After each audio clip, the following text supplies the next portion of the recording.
Okay. This is something that's hard for me to talk about, but I'm going to talk about it today. Nicotine addiction is something that I have struggled with practically my entire life. From the time I was probably 11 or 12 years old, I have been addicted to one form of nicotine or another. Part of this is because my parents smoked cigarettes and they would allow me to smoke cigarettes with them. They would buy cigarettes for me.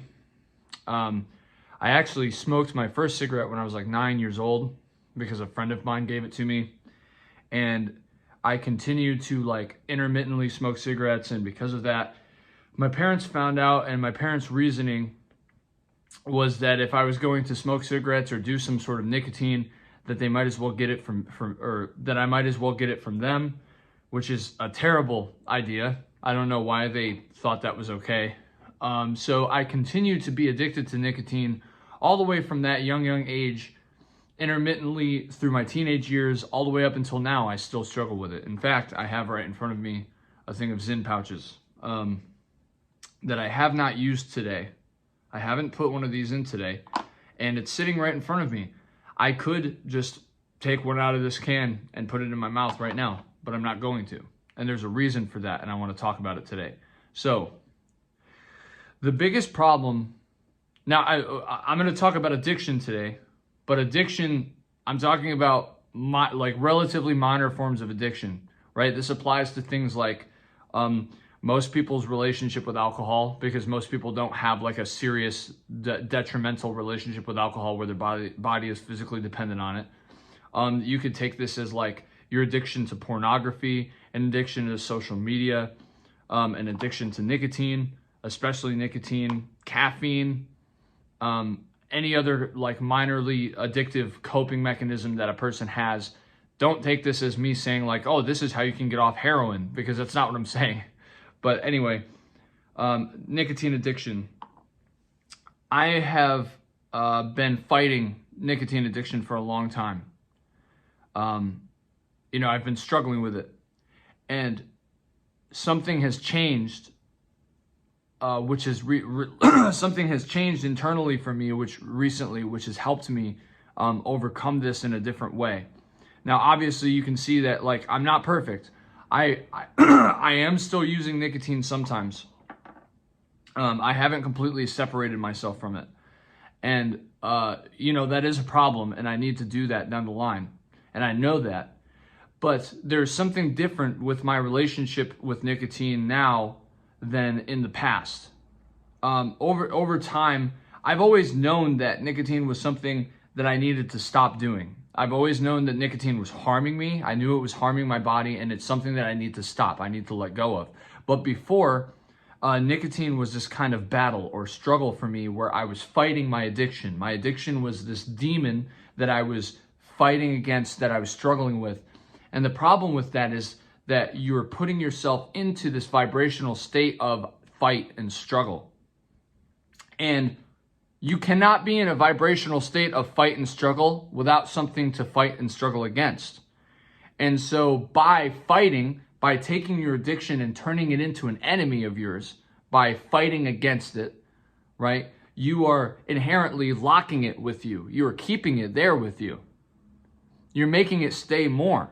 Because when I'm fighting an addiction, when I'm saying, oh, I've got to get over this shit, and I've got to fight against nicotine, when I wake up in the morning, my emotional state, because I'm so attached to nicotine, is, angry, irritable. My brain is foggy. I feel physically uncomfortable. And so I'm relying on that nicotine for my feeling of normalcy, for my organization of my thoughts, for not being angry, for not being irritable. And so when I'm fighting nicotine, it's actually making these things worse, because all I can think about is the fact that I'm not using nicotine. All I can think about is the fact that I'm in a state of withdrawal, and that I'm in a state of addiction. And so I'm fighting it, and so I'm angry, and it's being amplified by the fact that I'm nicotine withdrawing, right? So it's just making things worse. It's kind of this negative feedback loop of like pushing myself further down into the hole of fighting this addiction. So the thing that has changed for me is that instead of fighting my addiction, I have decided to just simply let my addiction go. And that's interesting. So see, because it does not mean, that doesn't mean that I never use it anymore.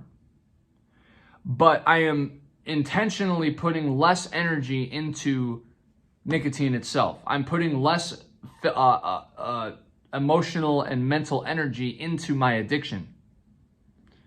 And by doing so, my internal state relies less on it.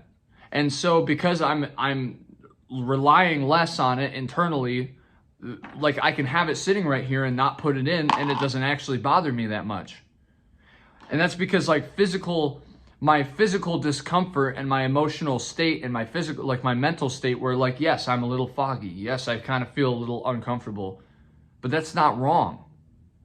You see, there's nothing wrong with being a little bit irritable. There's nothing wrong with feeling a little bit physically uncomfortable.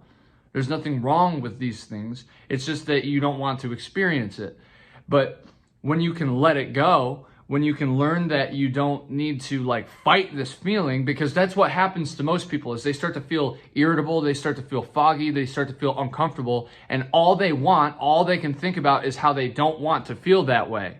And because you don't want to feel that way, you're fighting the feeling, and so it makes it even worse because you're struggling against something that you can't make go away, which is your fogginess, your physical discomfort, your cravings for the thing, right? And so instead of fighting the cravings, saying, oh man, I don't want to crave this, or fighting the physical discomfort, I don't want to feel this way, and so trying to make yourself not feel that way, the more that you do that, the worse it gets.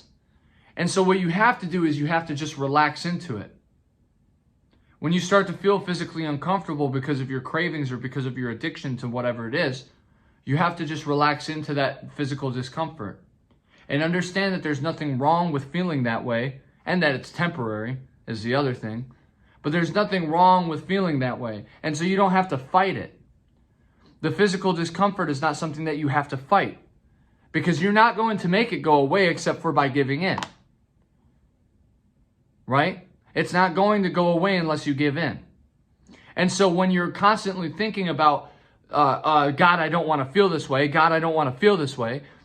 There are two options for you. You can either struggle against it internally, which is going to just make it worse, or you can give in. And then when you give in, it goes away. You see, but if you don't do either of those things, nothing happens. Nothing happens. Nothing goes on at all. There's no consequence. If you do nothing, nothing happens. There's no consequence. And that's the thing that most of us don't realize when we're wrapped up in our addiction. You see, we don't want to feel this way anymore. And so we constantly seem to think that we have to do something about it. The only thing that you have to do is accept the fact that you don't feel good. Because that's really what it boils down to. I don't have the thing that makes me feel normal. I don't feel good. And because I don't feel good, I want to make a change so that I do feel good. And there's only one thing that you can do, which is to give in. But by doing nothing, nothing happens. You're not going to die. You're not missing out on anything. You know, you have all this time. If you just relax and allow this feeling to be there, the discomfort, the tension that you get, if you just allow it to be there and ease into it, nothing happens. You don't have to fight it. You don't have to make it go away. It's okay that it's there. And if you tell yourself that, and if you start to understand that, things get a lot easier. So it's almost 3 p.m. I haven't used nicotine at all today. Am I going to start again? I don't know. I try not to think about the future. I have had the most success when I am in this state of mind. I'm not saying it's perfect. Nothing is a linear process. It's not like, should I just be able to drop it 100%? Well, I feel like I should be right now. But if I make that mistake again and I go back into it, I'm not going to beat myself up over it. Because by beating myself up over it, I'm not doing myself any favors. And the same thing goes for you. This is not a linear process, and it's certainly not easy. And I'm not meaning to make it sound easy, but I am trying to give you a little bit of a tip that will make it easier than it is to stop fighting it and relax into it instead. Accept it for what it is. And that goes for everything in life. Stop fighting it and accept it for what it is. Relax into it instead. All right. Much love, guys. Thank you. I'll see you in the next video.